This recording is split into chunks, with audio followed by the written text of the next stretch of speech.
اللهم صل على سيدنا ومولانا محمد وعلى آل سيدنا ومولانا محمد وبارك وسلم عليه. الحمد لله حمدا كثيرا طيبا مباركا فيه، والصلاة والسلام على سيدنا ومولانا محمد الذي بلغ الرسالة وأدى الأمانة ونصح الأمة وجاهد في الله حق جهاده حتى أتاه اليقين، ونحن على ذلك من الشاهدين والشاكرين، والحمد لله رب العالمين. أعوذ بالله من الشيطان الرجيم. والسابقون الأولون من المهاجرين والأنصار والذين اتبعوهم بإحسان رضي الله عنهم ورضوا عنه وأعد لهم جنات تجري تحتها الأنهار خالدين فيها أبدا، ذلك الفوز العظيم. صدق الله مولانا العظيم، وبلغنا رسوله النبي الأمي الأمين الكريم، ونحن على ذلك لمن الشاهدين والشاكرين، والحمد لله رب العالمين. رب اشرح لي صدري ويسر لي أمري واحلل عقدة من لساني يفقه قولي. السلام علیکم ورحمۃ اللہ تعالی وبرکاتہ. ناظرین کرام اور سامعین گرامی، آج آپ کی خدمت میں اللہ تبارک و تعالیٰ کے فضل و عنایت سے جو سلسلہ ہم نے پچھلے نشست میں شروع کیا تھا، صحابہ کرام کی مبارک اور معطر زندگیوں کے بارے میں، اسی سلسلے میں دوبارہ حاضر ہیں. اللہ تبارک و تعالیٰ کی بارگاہ میں دعا ہے اور میری تمنا ہے کہ آپ جہاں کہیں بھی ہیں صحت اور ایمان اور عافیت کے ساتھ ہوں، اور اللہ تبارک و تعالیٰ ہم سب کو صحت اور عافیت کے اندر رکھے.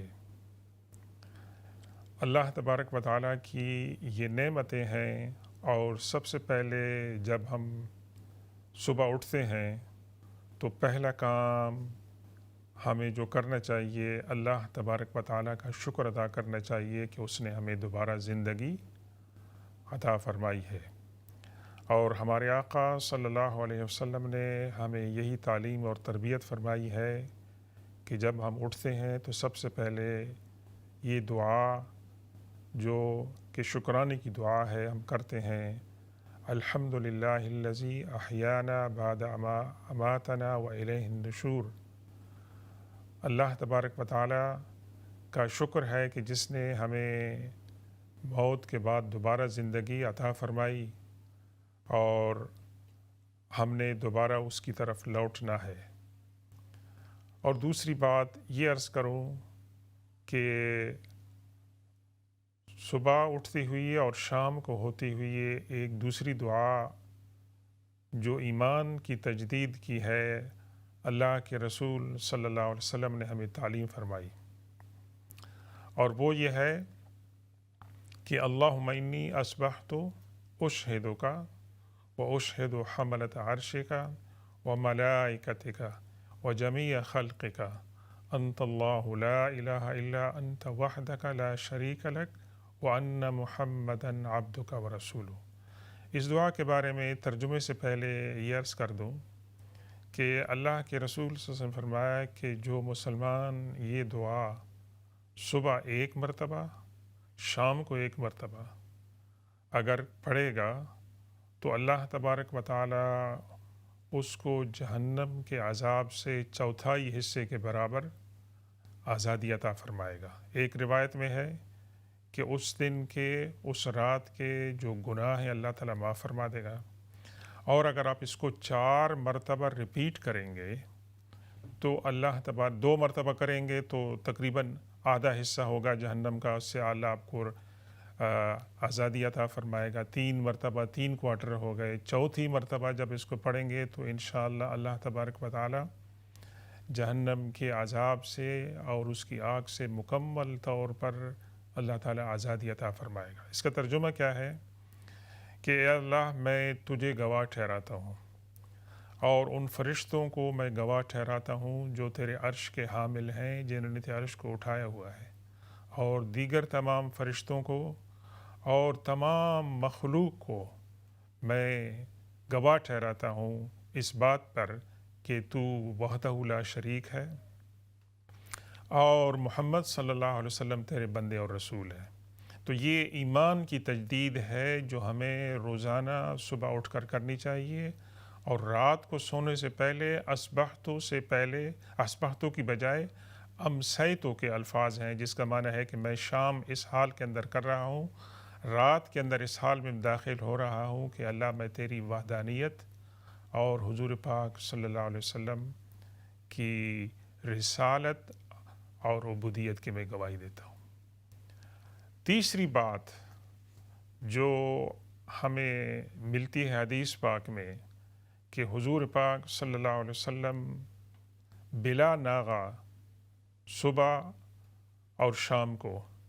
اللہ تعالیٰ سے عافیت کا سوال کرتے تھے، اور حضرت عبداللہ بن عمر رضی اللہ تعالیٰ عنہ جو اس حدیث پاک کے راوی ہیں،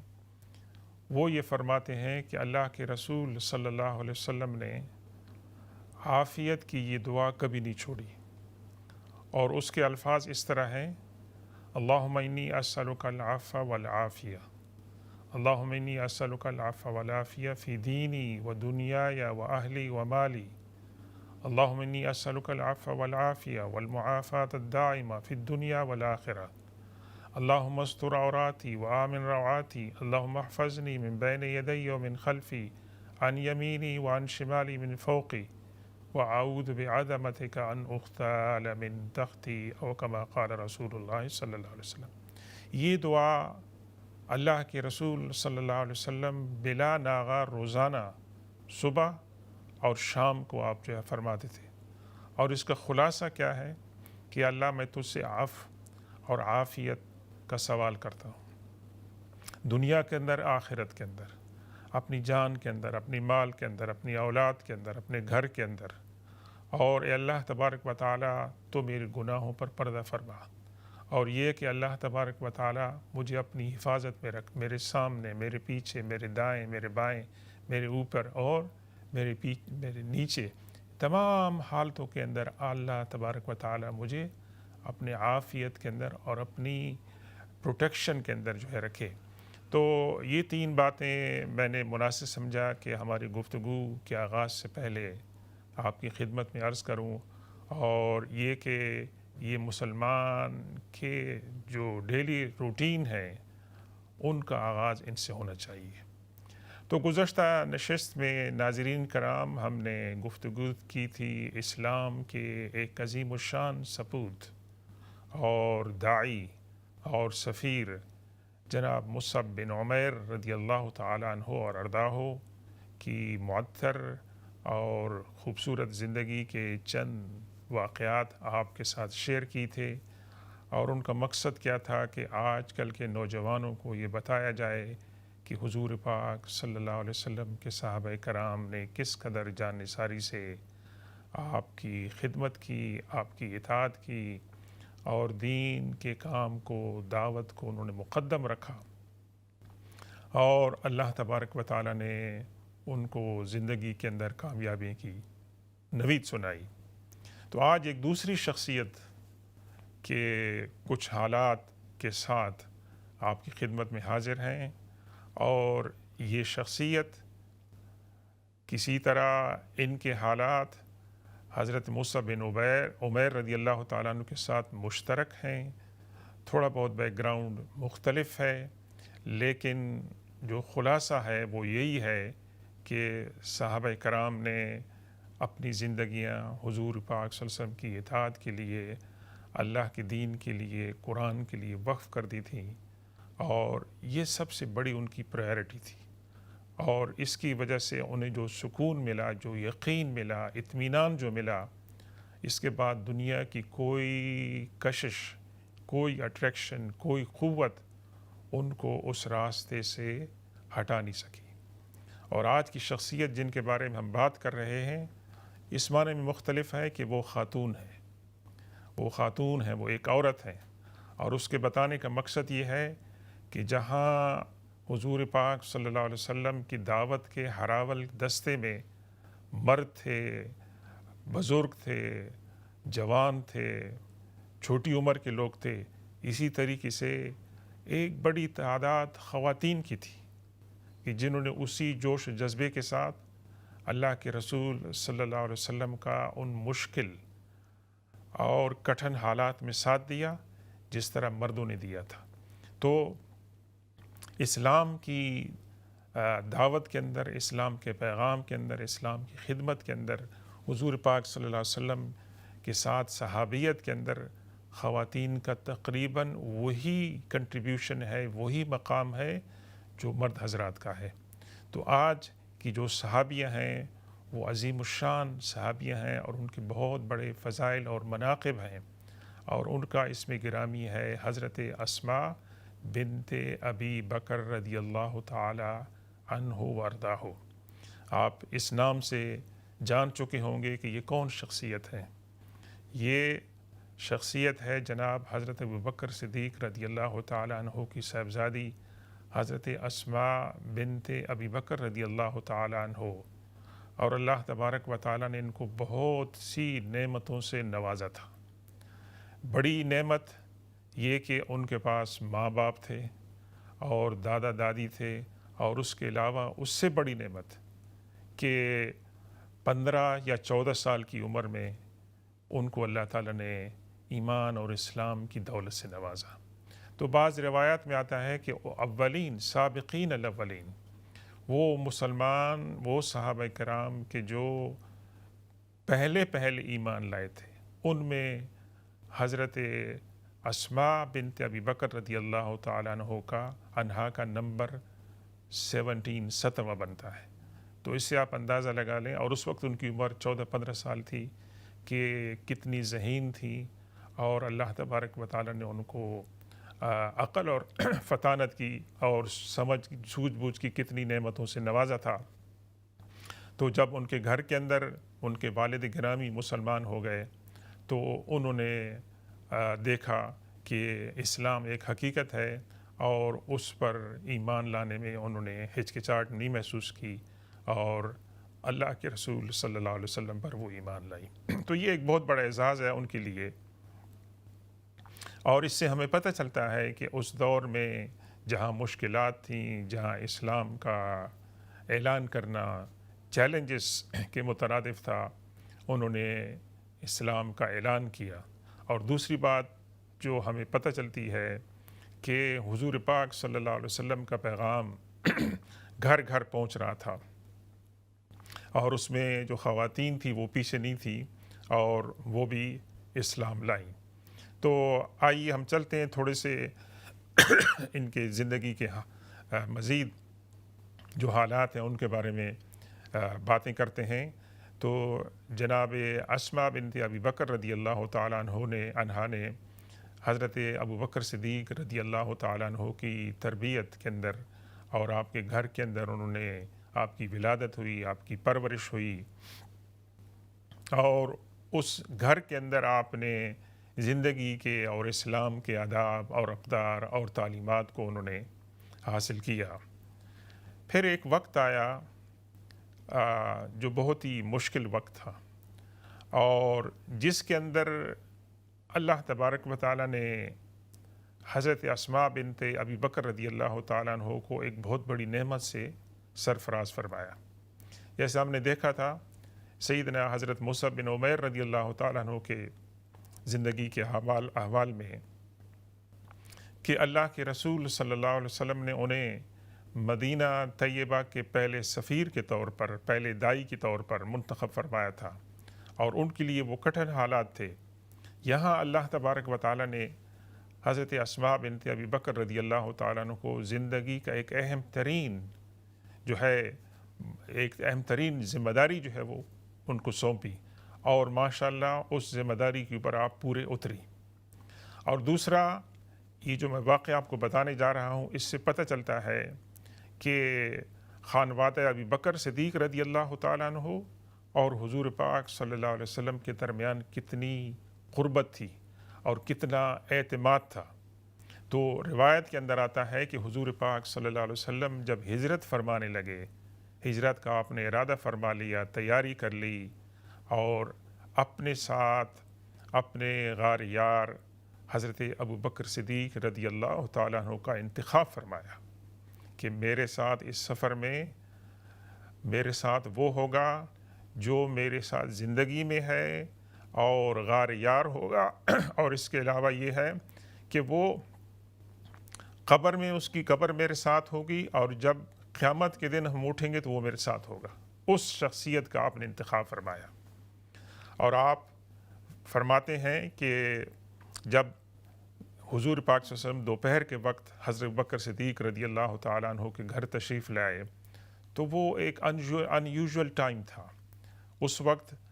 لوگ گھروں میں نہیں جاتے ہیں، آرام کا وقت ہوتا ہے، لیکن حضور پاک صلی اللہ علیہ وسلم حضرت بکر صدیق رضی اللہ تعالیٰ عنہ کے گھر تشریف لائے۔ اس کا مطلب یہ تھا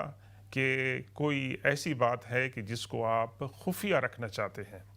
اور صرف حضرت ابوبکر صدیق رضی اللہ تعالیٰ عنہ اور ان کے گھر والوں کو اس سے آگاہ کرنا چاہتے ہیں۔ تو آپ نے حضرت ابوبکر صدیق رضی اللہ تعالیٰ عنہ کو آگاہ فرمایا کہ اب میرے پاس میرے لیے ہجرت کا حکم ہے اور تم میرے ساتھ چلو۔ چنانچہ حضرت ابوبکر صدیق رضی اللہ تعالیٰ عنہ کے لیے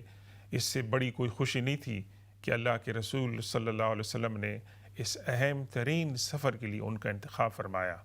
آپ نے تیاری فرمائی، اونٹیوں کا انتظام کیا،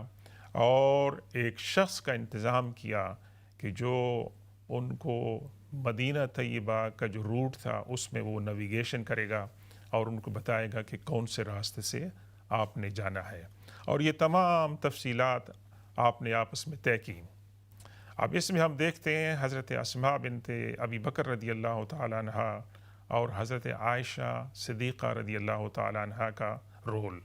یہ پہلے بتاتا چلوں کہ یہ دونوں بہنیں حضرت ابوبکر صدیق رضی اللہ تعالیٰ عنہ کی صاحبزادیں تھیں، لیکن ان کی مائیں دونوں مختلف تھیں، اور حضرت ابوبکر صدیق رضی اللہ تعالیٰ عنہ کے والدین ابھی تک مشرف و اسلام نہیں ہوئے تھے۔ تو اب یہ دیکھیں، یہ گھرانہ جس کے اندر ابوبکر صدیق رضی اللہ تعالیٰ عنہ اسلام کے ہراول دستے میں اولین محاذ پر ہیں، ان کا ایمان، ان کا اسلام کے اندر اتنا بڑا مقام ہے، لیکن ابھی تک ان کے والدین مسلمان نہیں ہوئے۔ حضرت اسماء اور حضرت عائشہ رضی اللہ عنہما اس ماحول کے اندر پرورش پا رہی ہیں، امن اور سکون کے ساتھ۔ ایک تو دونوں ستیلی بہنیں ہیں، پھر دوسرے اس گھر کے اندر غیر مسلمان جو ہیں وہ دادا دادی ہیں۔ تو یہ ہمیں کیا بات بتاتی ہے اس گھرانے کی تربیت کی، کہ بڑوں کا ادب و احترام کرنا چاہیے، بزرگوں کا، اور خاص طور پر والدین کا، دادا دادی کا، ایون دو کہ وہ مسلمان نہیں ہیں، اس ایک گھر کے اندر رہ رہے ہیں اپنے مختلف عقائد کے ساتھ۔ تو یہ مسلمان کو ایک تعلیم ملتی ہے یہاں سے کہ مسلمان غیر مسلم ممالک کے ساتھ، غیر مسلم دنیا کے ساتھ، دنیا کے اندر امن اور آشتی کے ساتھ رہ سکتے ہیں۔ اور دوسری بات جو ہمیں اس سے بہت بڑی ملتی ہے، حقیقت ایک کہ دونوں بہنیں جو ہیں وہ ستیلی بہنیں تھیں، لیکن ہمیں بعد میں پتہ چلے گا کہ ان کے درمیان کتنا قرب رہا، کتنی محبت رہی، اور ایک دوسرے کے ساتھ کتنی انہوں نے محبت کے ساتھ اور پیار کے ساتھ انہوں نے اپنے تعلقات جو ہیں وہ قائم رکھے۔ یہ ہمیں آج کل کی اس زندگی کے جس کے اندر ہم مادہ پرستی کی طرف زیادہ جا رہے ہیں، زیادہ نفس نفسی کی عالم ہے، اور جس کے اندر ہم اپنے جو رشتہ دار ہیں، خونی رشتہ دار ہیں، جن کے ساتھ اللہ اور اس کے رسول صلی اللہ علیہ وسلم نے تعلقات کو قائم رکھنے کا حکم دیا ہے، ہم ان تعلقات کو توڑ رہے ہیں، ان کو پس پش ڈال رہے ہیں معمولی سی باتوں پر۔ تو یہ جو حضرت اسماء بنت ابی بکر رضی اللہ تعالیٰ عنہ اور حضرت عائشہ صدیقہ رضی اللہ تعالیٰ عنہ کی یہ جو باتیں ہیں، ان کی جو پرورش ہے، جس خاندان کے اندر، جس ماحول کے اندر آپ بڑی ہیں، یہ ہمیں بتاتی ہیں کہ خونی رشتوں کو برقرار رکھنا چاہیے، اس کے اندر جو مشکلات آتی ہیں ان کو جو ہے عبور کرنا چاہیے اور خونی رشتوں کو توڑنا نہیں چاہیے۔ دوسری بات جو حضرت اسماء رضی اللہ تعالیٰ عنہ کی قسمت کی بلندی کی بات کرتی ہے اور اسلام کے اندر ان کے کنٹریبیوشن کی بات کرتی ہے، اور خاص طور پر دفاع اور تحفظ نبی صلی اللہ علیہ وسلم، ان کی خدمت، اس کے اندر جو ہے ایک بہت بڑا حصہ ہے ان کی زندگی کا، اور وہ کیا ہے کہ حضرت ابوبکر صدیق رضی اللہ تعالیٰ عنہ کا یوں تو پورا خاندان جو تھا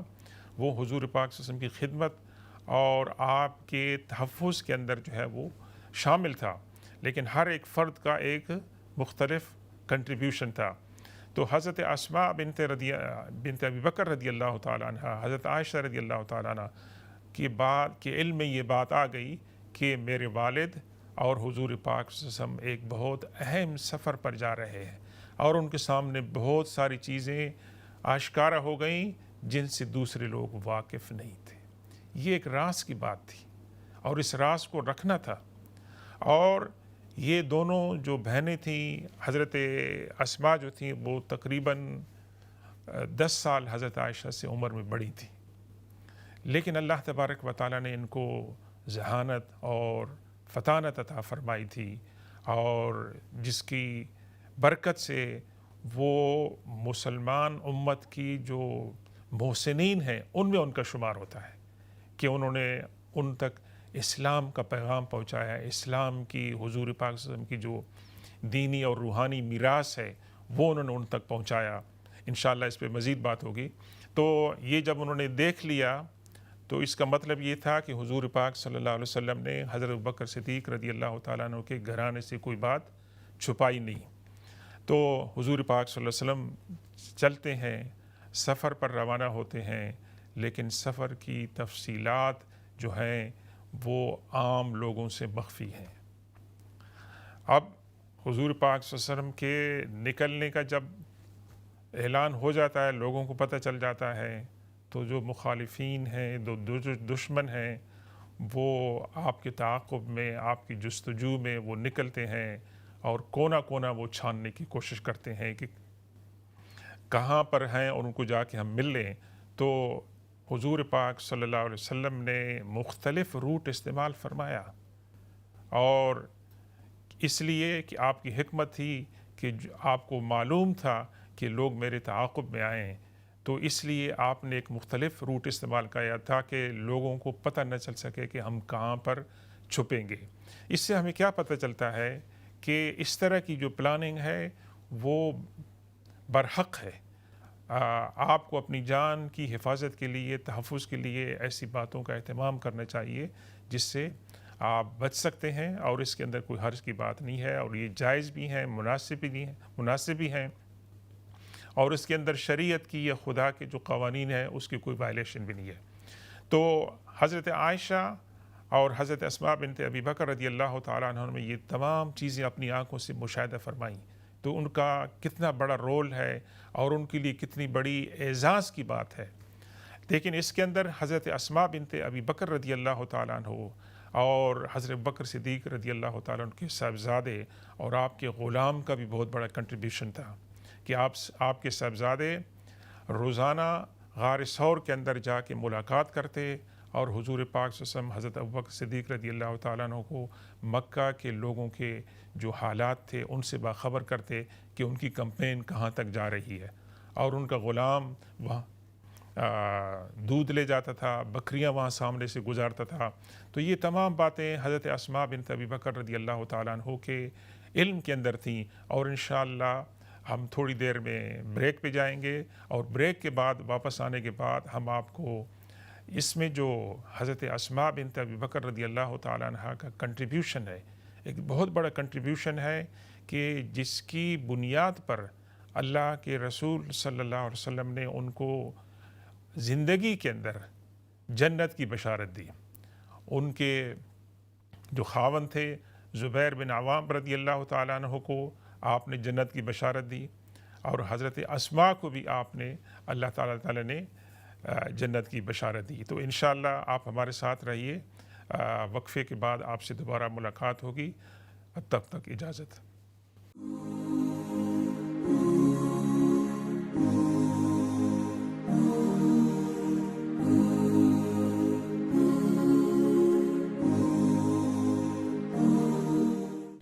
بسم اللہ الرحمن الرحیم۔ السلام علیکم ورحمۃ اللہ تعالی وبرکاتہ۔ ناظرین کرام اور سامعین کرام، آپ کی خدمت میں دوبارہ ہم حاضر ہیں،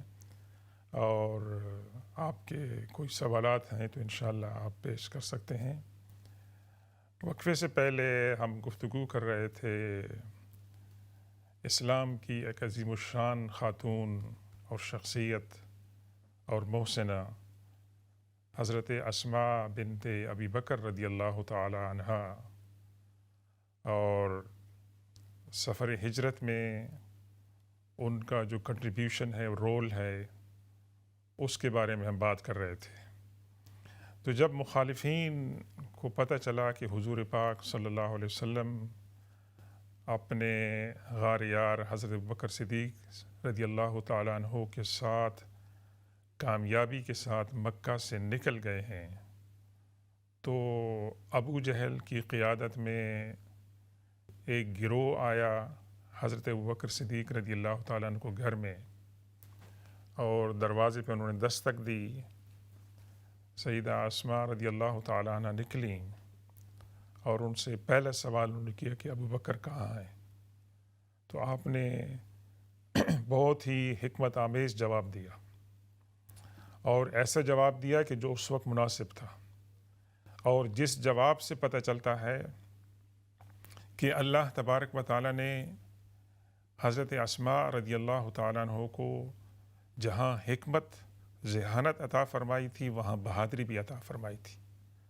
آپ اس عمر کے اندر ہیں اور ایک ظالم اور جابر اور فاسق انسان کے سامنے آپ کھڑی ہیں، اور آپ نے اس کو جواب دیا لا ادری، مجھے نہیں پتہ ہے کہ وہ کہاں ہے۔ یہ جواب سن کر اس ظالم شخص نے کیا کیا؟ حضرت اسماء بنت ابی بکر رضی اللہ تعالیٰ عنہ کو زور سے تھپڑ مارا۔ یہاں سے پتہ چلتا ہے کہ ان کے ہاں خواتین کی عزت نہیں تھی، اس لیے خواتین کی عزت کو محسن انسانیت حضور پاک صلی اللہ علیہ وسلم نے ریسٹور کیا، بحال کیا۔ اس طریقے سے خواتین کے ساتھ بات نہیں ہوتی ہے۔ تو حضرت اسماء بنت ابی بکر رضی اللہ تعالی عنہا کی اس زوردار تھپڑ کے نتیجے میں آپ کی بالیاں گر گئیں اور آپ کو تکلیف ہوئی، لیکن آپ اس جواب پر جو ہے آپ ڈٹی رہیں، آپ نے اس کے سوا اور کوئی باتیں نہیں کی۔ تو یہاں سے پتہ چلتا ہے کہ اللہ تبارک و تعالیٰ نے ان کو انتہائی حکمت سے نوازا تھا۔ ایک بات تو ان کی یہ ہو گئی۔ دوسری بات جو ان کی حکمت پہ دلالت کرتی ہے اور حالات کو سمجھنے اور جو کانفیڈینشیلٹی ہے ویسے اور اعتماد کی جو بات ہے اس عمر کے اندر بھی، کہ ان کے دادا جان نے پوچھا، ابو قحافہ جو کہ نابینا تھے اور ابھی مشرب اسلام نہیں ہوئے تھے، وہ حضرت اسماء رضی اللہ تعالی عنہا کے پاس آتے ہیں اور شکایت کے انداز میں کہتے ہیں کہ ابو بکر تو تمہیں چھوڑ کر چلے گئے ہیں، کیا انہوں نے تمہارے لیے کوئی پونجی چھوڑی ہے کہ جس پر تم سروائیو کر سکو؟ تو یہاں بھی حضرت اسماء بنت ابی بکر رضی اللہ تعالیٰ عنہ کا جواب انتہائی حکیمانہ تھا، اور جس سے پتہ چلتا ہے کہ آپ کے اندر دوربینی، دور اندیشی تھی۔ آپ نے فرمایا کہ میرے بابا جان ابو بکر صدیق رضی اللہ تعالیٰ عنہ نے بہت ہی بھلائی کی باتیں چھوڑ گئی ہمارے لیے، اور اس کے ساتھ ہی انہوں نے ایک کپڑے کے اندر چھوٹی سی کنکریاں جو ہیں وہ رکھی، ان کو باندھی اور بتایا کہ دادا جان یہ دیکھیں یہ کتنی چیزیں ہمارے لیے چھوڑ گئے ویسے، تو وہ مطمئن ہوئی ہے۔ تو یہ حضرت اسماء بنت ابی بکر رضی اللہ تعالیٰ عنہ کی حکمت کی باتیں ہیں۔ اور تیسری بات کہ جن کو شہرت دوام ملا اور جن کی وجہ سے ان کو اللہ کے رسول صلی اللہ علیہ وسلم نے زندگی میں جنت کی بشارت دی، کہ جب حضور پاک صلی اللہ علیہ وسلم کے لیے زادرا کھانے پینے کا انتظام انہوں نے کر لیا، تو اور جس تھیلی میں وہ کھانا رکھ رہی تھی اس کو بند کرنے کے لیے اس وقت کوئی چیز نہیں تھی، اور جلدی میں ان کے ذہن میں یہ ترکیب آئی کہ انہوں نے کپڑے کا جو پٹکا اپنی کمر کے ساتھ باندھا ہوا تھا اس کو 2 حصوں میں تقسیم کیا۔ ایک حصے کے ساتھ اس کھانے کے تھیلے کو انہوں نے بند کیا، اور دوسرے کے ساتھ جو پانی کا برتن تھا جس کے اندر پانی تھا اس کو بند کیا تاکہ یہ کھانا گرے نہ، اور صحیح حالت کے اندر حضور پاک صلی اللہ علیہ وسلم اور ابوبکر صدیق رضی اللہ تعالیٰ عنہ کے پاس پہنچے۔ السلام علیکم ورحمۃ اللہ تعالیٰ وبرکاتہ۔ وعلیکم السلام ورحمۃ اللہ وبرکاتہ۔ جی ماشاء اللہ تھوڑا درس بہت اچھا ہے، اللہ تعالیٰ قبول منظور فرمائے، اللہ تعالیٰ ہم سب نو عمل کرنے توفیق عطا فرمائے۔ ماشاء اللہ، بس میں یہی کہہ رہا تھی، اللہ تعالیٰ جزائے خیر عطا فرمائے۔ شکریہ جناب، بہت بہت آپ کی عزت افزائی کا۔ آپ کا اس میں گرامی کیا ہے جناب؟ جی میں اللہ رکھے، اوکے دعاؤں میں یاد رکھیے۔ اللہ آپ کو صحت عافیت عطا فرمائے، اور آپ نے جو عزت افزائی فرمائی ہے اللہ تعالیٰ اس کو آپ کو اس کا اجر عطا فرمائے۔ دیکھتے رہیے، سنتے رہیے انشاءاللہ، یہ بڑی ایمان افروز باتیں ہو رہی ہیں۔ تو میں عرض یہ کر رہا تھا کہ جب حضرت اسماء بنت ابی بکر رضی اللہ تعالیٰ عنہ یہ زادرا حضور پاک صلی اللہ علیہ وسلم کی خدمت میں پیش کرتی ہیں تو اللہ کے رسول صلی اللہ علیہ وسلم نے ان کو کیا بشارت دی کہ یا اسماء ابدلک اللہ بہذہ النطاقین نطاقین فی الجنت۔ تقریباً یہ الفاظ ہیں کہ اے اسماء، اللہ تبارک و تعالیٰ نے تم نے یہ جو اپنے دو پٹے کو 2 حصوں میں جو تقسیم کر کے میرے لیے اور اپنے والد کے کھانے کے لیے اس کو باندھا اور لائی ہو، اللہ تعالیٰ نے تمہیں اس کے بدلے میں 2 پٹکے جنت کے اندر عطا فرمائے ہیں۔ اب یہ دیکھیں، حضرت اسماء بنت ابی بکر رضی اللہ تعالیٰ عنہ کا عشق جو تھا، اخلاص تھا، ایمان تھا اور جذبہ تھا، اور فوری طور پر ان کے ذہن میں یہ بات آئی اور انہوں نے اس کا حل ڈھونڈا، اور کہنے کے لیے تو یہ ایک معمولی سی بات تھی، لیکن اللہ کی بارگاہ میں ہمیں کیا پتہ ہے کہ ہماری کون سی چیز اس کو پسند آ جائے اور کون سی چیز اس سے وہ ناراض ہو جائے۔ تو ہمیں نصیحت یہ کی گئی ہے کہ جب ہم اللہ تبارک و تعالیٰ کی خوشنودی کے لیے اور اس کو راضی کرنے کے لیے کوئی کام کریں تو اس بات کا خیال نہ رکھیں یہ کام چھوٹا ہے یا یہ کام بڑا ہے۔ اللہ کے رسول صلی اللہ علیہ وسلم نے کیا فرمایا؟ اتقوا النار ولو بشق تمرۃ، جہنم کے آگ سے اپنے آپ کو بچاؤ اگرچہ کھجور کے ایک حصے، چھوٹے سے حصے کے ذریعے کیوں نہ ہو، اللہ تعالیٰ کو وہ پسند آ جائے۔ تو اسماء بنت ابی بکر رضی اللہ تعالیٰ عنہ کی شہرت جو ہے وہ کس طرح ہوئی؟ ذات النطاقین، 2 پٹکوں والی عورت جو ہے، اور ان کو اللہ تبارک و تعالیٰ نے حضور صلی اللہ علیہ وسلم کی زبان مبارک سے جنت کی بشارت دی۔ تو یہ جو باتیں میں نے عرض کی ہیں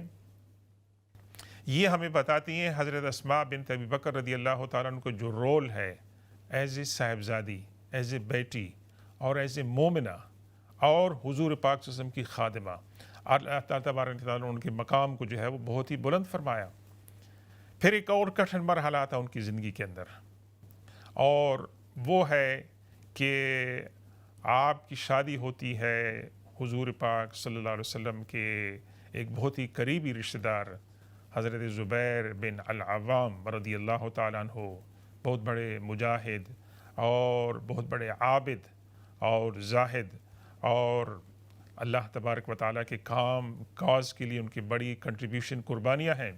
کہ اللہ کے رسول صلی اللہ علیہ وسلم نے ان کو زندگی میں جنت کی بشارت دی تھی۔ ان کے ساتھ آپ کا نکاح ہوتا ہے، اور نکاح کے کچھ عرصے کے بعد دوبارہ ایک کال آتی ہے۔ وہ کال کیا ہوتی ہے کہ مدینہ کی طرف ہجرت کرنی ہے، اور مدینہ کی طرف ہجرت اس حال میں کرتی ہیں کہ آپ کے شکم کے اندر، آپ کے رحم کے اندر آپ کے صاحبزادے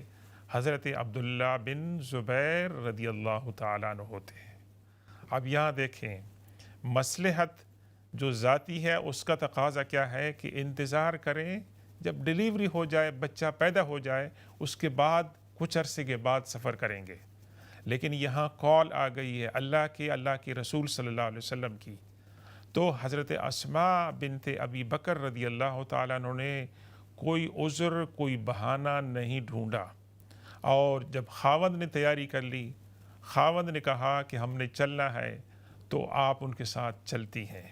اور یہ 300-350 کلومیٹر کا سفر اگر آپ لوگ گئے ہیں، اللہ نے آپ کو یہ شرف عطا فرمایا ہے۔ مکہ سے مدینہ جانے کا جو راستہ ہے وہ دشوار گزار راستہ ہے۔ اب تو سڑکیں بن گئی ہیں، آپ ریل کے ذریعے، بس کے ذریعے، کوچ کے ذریعے، ٹیکسی کے ذریعے وہاں جا سکتے ہیں، لیکن ان دنوں میں بڑا دشوار گزار راستہ تھا۔ لیکن آپ یہ سفر طے کرتی ہیں، اور پھر اللہ تعالیٰ آپ کو ایک اور نعمت سے سرفراز فرماتا ہے، اور اس نعمت سے مسلمانوں کی اور اسلام کی بلندی ہوتی ہے۔ وہ کیا کہ جب آپ تشریف لاتی ہیں مدینہ پاک میں، تو کچھ عرصے کے بعد آپ کے ہاں حضرت عبداللہ بن زبیر رضی اللہ تعالیٰ عنہ کی ولادت ہوتی ہے، اور یہ ولادت ایسے ماحول میں ہوتی ہے کہ جس ماحول میں مخالفین جو ہیں مسلمانوں کے مدینہ میں، وہ یہ افواہ پھیلا دیتے ہیں کہ نعوذ باللہ مسلمان اولاد پیدا کرنے سے قاصر ہو گئے ہیں، ان کے اندر جو ریپروڈکشن کی جو صلاحیت ہے وہ ختم ہو گئی ہے۔ تو یہ ایک بہت بڑی ٹونٹ تھی، طنز تھی مسلمانوں کے لیے۔ اور مسلمان جب شروع میں آئے تھے تو مدینہ طیبہ میں ان کو وہاں کا ماحول بھی سازگار نہیں آیا تھا، اور اب اجنبی تھے، اور اس اجنبیت کے اوپر ان کو جب یہ کہا جائے کہ اب 3-4 مہینے ہو گئے ہیں مسلمانوں کے ہاں کوئی بچہ پیدا نہیں ہوا، تو ان کے لیے بڑے دکھ کی بات تھی۔ تو ان کے دکھ کو دور کرنے میں یہ دیکھیں کہ حضرت اسماء بنت ابی بکر رضی اللہ تعالیٰ عنہ کو اللہ تعالیٰ نے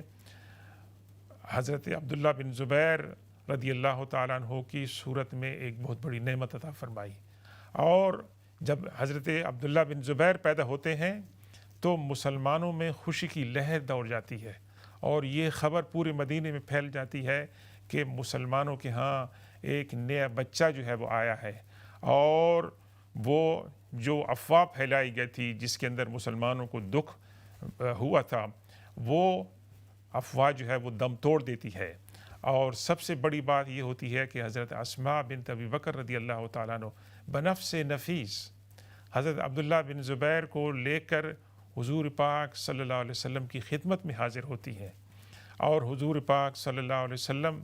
جو ہے ان کو اپنی گود میں لیتے ہیں، اور کھجور کا تھوڑا سا حصہ لے کر آپ جو ہے اپنے منہ میں چباتے ہیں، اور اپنا لعاب دہن اور کھجور کا تھوڑا سا حصہ جو ہے آپ حضرت عبداللہ بن زبیر رضی اللہ تعالیٰ عنہ کے منہ میں رکھتے ہیں۔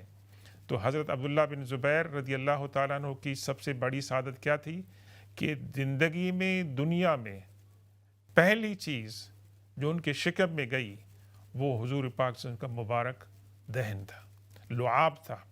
اور شاید اس کی برکت تھی کہ حضرت عبداللہ بن زبیر قرآن کے مفسر، بہت بڑے فقیہ اور بہت بڑے محدث تھے، اپنی والدہ کی طرح وہ بھی محدث تھے، اور بعد میں ان کا بہت بڑا کنٹریبیوشن تھا، انشاءاللہ اس کے اوپر بھی ہم بات کریں گے۔ اور پھر حضور پاک صلی اللہ علیہ وسلم نے ان کا نام عبداللہ رکھا۔ تو یہ بھی حضرت اسماء بنت ابی بکر رضی اللہ تعالیٰ عنہ کے لیے ایک بہت بڑا اعزاز تھا کہ مدینہ طیبہ میں سب سے پہلا جو بچہ پیدا ہوا مسلمانوں کے ہاں وہ ان کے شکم مبارک سے نکلا، اور اس کا نام حضور پاک صلی اللہ علیہ وسلم نے عبداللہ بن زبیر رکھا۔ اب مدینہ پاک میں جب حضرت اسماء بنت ابی بکر رضی اللہ تعالیٰ عنہ تشریف لاتی ہیں تو یہاں ہم دیکھتے ہیں ان کا role as a wife, as a faithful wife, اپنے خاوند کے ساتھ ان کا جو لگاؤ تھا، ان کی جو خدمت تھی، ان کی جو تابعداری تھی۔ اور حضرت زبیر بن عوام رضی اللہ تعالیٰ عنہ انتہائی غیرت مند انسان تھے۔ ان کے پاس مال و دولت بہت کم تھا، یعنی سوائے ایک اونٹ کے اور ایک گھوڑے کے، اور ایک زمین کا ایک حصہ تھا جو حضور پاک صلی اللہ علیہ وسلم نے ان کو عطا فرمایا تھا۔ وہ اس میں کاشتکاری کرتے تھے، اور حضرت اسماء بنت ابی بکر رضی اللہ تعالیٰ عنہ وہاں جا کر ان کی خدمت کرتی تھیں، اور ان کے گھوڑے اور ان کی اونٹ کے لیے آپ چھوارے لا کر ان کو پیستی تھیں اور پھر اس کو کھانا دیتی تھیں۔ اور اس کے اوپر ان کا اور کیا کام تھا، دیکھیں آپ کہ حضرت اسماء بنت ابی بکر رضی اللہ تعالیٰ عنہ اپنے بچوں کی تربیت کرتی تھیں، گھر کا ماحول ان کا جو تھا ان کی نگرانی میں چلتا تھا، خاوند کی خدمت کرتی تھی، اور اس کے علاوہ یہ بھی ان کا کام تھا کہ اپنے بچوں کو حضرت عائشہ صدیقہ رضی اللہ تعالیٰ عنہ کے پاس بھیجتی تھیں علم سیکھنے کے لیے۔ آپ نے سنا ہوگا کہ حضرت عائشہ صدیقہ رضی اللہ تعالیٰ عنہ کی تو کوئی اولاد نہیں تھی، لیکن ان کا ایک ٹائٹل تھا، وہ ٹائٹل کیا تھا؟ ام عبداللہ۔ یعنی ام عبداللہ کا معنی یہ ہے کہ عبداللہ کی ماں، لیکن آپ ان کی حقیقی ماں تو نہیں تھی، آپ تو ان کی خالہ تھی ویسے، لیکن انہیں ام عبداللہ اس لیے کہا جاتا ہے کہ حضرت عائشہ صدیقہ رضی اللہ تعالیٰ عنہ سے حضرت عبداللہ بن زبیر رضی اللہ تعالیٰ عنہ نے بہت کچھ سیکھا، اور اس وجہ سے ان کو یہ خطاب دیا گیا کہ وہ ام عبداللہ ہے۔ تو یہ وقت اس طرح سے گزر گیا، اور ایک دن حضرت اسماء رضی اللہ تعالیٰ عنہ اپنے کھیت سے یہ جو کھجوریں تھیں اور چھوارے تھے یہ آپ لا رہی تھی، اپنے سر پر آپ نے رکھے ہوئے تھے، اور اس راستے سے حضور پاک صلی اللہ علیہ وسلم اور آپ کے صحابہ کرام کچھ تھے وہ وہاں سے گزر رہے تھے۔ تو حضور پاک صلی اللہ علیہ وسلم کو ترس آیا، اور آپ نے حضرت اسماء بنت ابی بکر رضی اللہ تعالیٰ عنہ کو یہ آفر کی، فرمایا کہ آپ میرے ساتھ میرے پیچھے سواری پر بیٹھ جائیں۔ اب یہ بہت بڑا اعزاز تھا، بہت بڑا آنر تھا حضرت اسماء بنت ابی بکر رضی اللہ تعالیٰ عنہ کے لیے کہ حضور پاک صلی اللہ علیہ وسلم ان کو اپنی سواری پر بٹھا رہے ہیں، اس لیے کہ آپ کو ترس آیا کہ آپ نے سامان اٹھایا، تھکی ہوئی ہیں۔ لیکن یہاں پر حضرت اسماء رضی اللہ تعالیٰ عنہ کے لیے فیصلہ کرنا مشکل تھا۔ کیوں مشکل تھا؟ کہ ایک تو تمام مرد حضرات تھے، دوسری بات ان کے پاس یہ علم تھا کہ ان کے خاوند حضرت زبیر بن عوام رضی اللہ تعالیٰ عنہ انتہائی غیور انسان تھے، اور وہ اس بات کو پسند نہ کرتے کہ میری بیوی کسی کے ساتھ سواری پر سوار ہے۔ حالانکہ وہ تھکی ہوئی تھی، ان کے پاس یہ بہت بڑا بوجھ تھا، لیکن انہوں نے حضور پاک صلی اللہ علیہ وسلم کی اس آفر کا شکریہ ادا کیا، اور فرمایا کہ میں جس حال میں ہوں، میرے سر پہ جو تھال ہے چھواروں کا، کھجوروں کا، میں اس کو اٹھا کے لے چلتی ہوں۔ تو جب آپ واپس تشریف لائیں اور آپ نے اپنے خاوند سے اس کا ذکر کیا، تو آپ نے فرمایا کہ مجھے آپ کا اپنے سر پر تھال اٹھانا اور چھواروں کو اٹھانا جو ہے وہ پسند تھا، اور آپ نے اچھا فیصلہ کیا۔ تو یہ ہمیں کیا بات بتاتی ہے کہ حضرت اسماء بنت ابی بکر رضی اللہ تعالیٰ عنہ ایک قناعت پسند خاتون تھی، صابرہ تھیں، شاکرہ تھیں، اور انہوں نے اپنی زندگی، گھریلو زندگی مکمل طور پر اپنے خاوند کو خوش کرنے، اپنے بچوں کی تربیت کے اندر، اور اس کے ساتھ ساتھ عبادت کے اندر، اور اللہ تبارک و تعالیٰ کی خاطر نفلی روزے رکھنے، قرآن کی تلاوت اور نوافل ادا کرنے بھی انہوں نے جو ہے یہ ٹائم انہوں نے استعمال کیا۔ تو اللہ تبارک و تعالیٰ نے ان کی زندگی کے اندر برکت پیدا فرمائی، یہاں تک کہ انہوں نے اپنے والد سے ذکر نہیں کیا کہ میں کس طرح ایک مشکل زندگی سے گزر رہی ہوں، اور اس کو بھی انہوں نے صبر کے اور شکر کے منافی سمجھا، اور اپنے خاوند کی رضا کے خلاف کہ میں کسی کے سامنے دست سوال دراز کروں، ایون دو کہ ان کے والد تھے۔ تو حضرت ابوبکر صدیق رضی اللہ تعالیٰ، السلام علیکم ورحمۃ اللہ تعالیٰ وبرکاتہ۔ وعلیکم السلام، آپ کو بھی بہت بہت سلام۔ محترم، میرے 3 سوال ہیں۔ اسمی گرامی جناب آپ کیا ہے؟ جی، آپ کا نام کیا ہے؟ میرا نام ہے اعظم۔ جی، میرے 2 سوال تو وضو سے متعلق ہیں۔ پہلا سوال یہ کہ وضو کر کے اگر تھوڑی دیر بعد موزہ پہنے تو اس سے دوبارہ وضو کی ضرورت ہوگی کہ نہیں؟ ایک سوال میں آپ کا سوال دوبارہ ریپیٹ کرتا ہوں. آپ فرما رہے ہیں کہ وضو کرنے کے بعد موزہ پہن لیں, جی تھوڑی دیر بعد پہن لیں, لیکن آپ پاکیزگی کی حالت میں ہیں, جی اور موزہ جو ہے وہ آپ چمڑے کا پہن رہے ہیں. وہ وول کا موٹا. اچھا ٹھیک ہے جناب. دوسرا یہ کہ وضو کر کے اگر موزہ پہنا جی اور پھر دوبارہ وضو کی اگر ضرورت پڑ جائے تو کیا اس کو دوبارہ پاؤں دھونے پڑیں گے یا اس طرح موزہ پہن لیں؟ آپ نے جب موزہ پہنا 5 منٹ 10 منٹ کے بعد تو اس وقت آپ وضو کی حالت میں تھے؟ ہلو؟ نہیں, اس کو وضو نہیں تھا. جب پہلے وضو کر کے پہن لیا تو اس کے اچھا اس کے بعد وضو ٹوٹ کے. ٹھیک ہے, دوسرا سوال جناب. تیسرا سوال ہے کہ میری 3 بیٹیاں ہیں, جو وراثت کے متعلق ہے. جی. کہ میری 3 بیٹیاں ہیں, تو میں اگر اپنی تینوں بیٹیوں کو اپنی جائیداد میں سے پورا آدھا حصہ میں کہ تینوں کو برابر کا حصہ دے دوں تو اس سے کوئی شریعت, اس سے میرا شریعت کا حق ادا ہو جائے گا یا اس کو کوئی شرعی طریقہ ہے اور اپنانا پڑے گا؟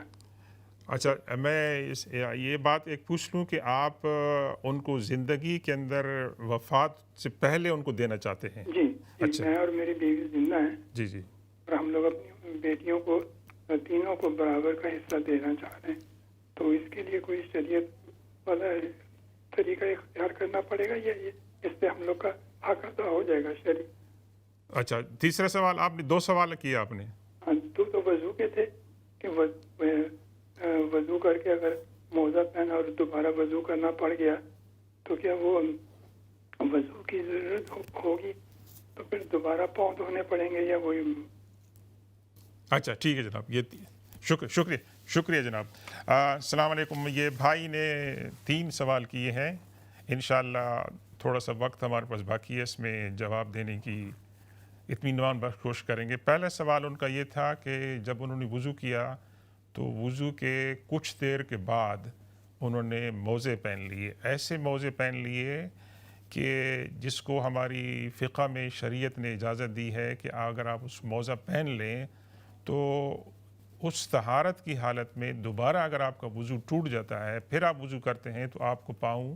دھونے کی ضرورت نہیں ہے. تو آپ کو جو سوال آپ نے کیا ہے, آپ کو دوبارہ پاؤں دھونے کی اس لیے ضرورت نہیں ہے کہ آپ نے پاکیزگی اور طہارت کی حالت میں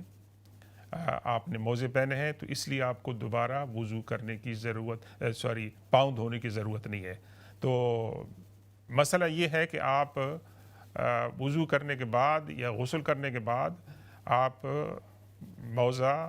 پہن لیں, یعنی تھوڑی دیر رہنے دیں کہ مثال کے طور پر آپ کے پاؤں خشک ہو جائیں, تو اس کے بعد آپ اس کو پہن سکتے ہیں. اور جب آپ کا اس کے بعد وضو ٹوٹ جائے موزہ پہننے کے بعد, دوبارہ آپ جب وضو کریں گے آپ کو پاؤں دھونے کی ضرورت نہیں ہوگی. ایک تو آپ کا یہ سوال ہے, دونوں سوالوں کے جواب اس کے اندر آ گئے ہیں. اور آپ نے ایک دوسرا سوال کیا ہے, بہت اہم سوال تھا وہ ہمارے تمام سننے والوں کے لیے, اور اکثر ہم یہ سوالات سنتے ہیں کہ اولاد کو ماں باپ زندگی کے اندر اپنا ترکہ دے سکتے ہیں کہ نہیں دے سکتے ہیں. جی ہاں, آپ ان کو جس طرح تقسیم کرنا چاہیں, جس طرح آپ تقسیم کرنا چاہیں اپنی زندگی کے اندر آپ کو ان کو دے سکتے ہیں اور ان کو ملکیت آپ ادا کر سکتے ہیں. جہاں تک کہ میراث کا تعلق ہے, وصیت کا تعلق ہے, وہ وفات کے بعد اس کا عمل ہوتا ہے. تو آپ زندگی میں اپنی اولاد کو جو دینا چاہیں وہ آپ ان کو دے سکتے ہیں. تو ناظرین کرام, اب ہمارا وقت تقریباً پورا ہونا چاہتا ہے, اور آج ہم نے مختصر وقت میں تھوڑی سی باتیں کی ہیں اس عظیم الشان شخصیت حضرت اسماء بنت ابی بکر رضی اللہ تعالی عنہا کی. اور انشاءاللہ آئندہ نشست میں جو چند پہلو رہ گئے ہیں ان کی زندگی کے, ان پر ہم دوبارہ بات کریں گے. اور اللہ تبارک و تعالیٰ سے دعا ہے کہ اس محفل میں, اس نشست میں ہم نے جو باتیں کی ہیں, جو ہم نے باتیں سنی ہیں, اللہ تعالیٰ ان کو قبول فرمائے, اور اگر اس نشست کے اندر ہم سے کوئی بھول چوک ہو گئی ہے، کوئی غلطی ہو گئی ہے، تو اللہ تبارک و تعالیٰ سے وہ ہمیں دعا ہے کہ اللہ اس کو معاف کرے، اور اللہ تعالیٰ سے پھر یہ بھی ہم آپ سے درخواست کریں گے کہ ہم